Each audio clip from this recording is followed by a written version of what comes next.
මේ තමයි බුදු පියාණන් වහන්සේ ධම්සක් පැවතුම් සූත්‍රය දේශනා කරන්නට යෙදුන ධම්මරාජික ස්තූපය. අර ඈතින් පේන බුදුරජාණන් වහන්සේ ප්‍රථම වස්තුම් වාසයේ වැඩ සිටි කුටිය.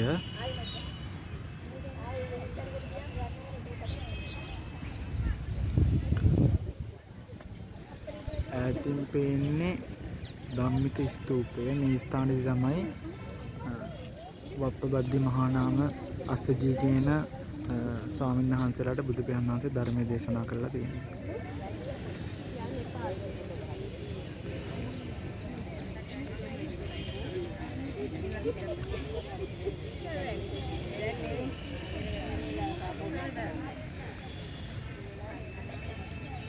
කුඩා කුඩා ස්තූප මේ හැමතැනම තියෙනවා. තමයි රහතන් වහන්සේලාගේ ධාතුන් වහන්සේලා නිදන් කරලා හදපු ස්තූප.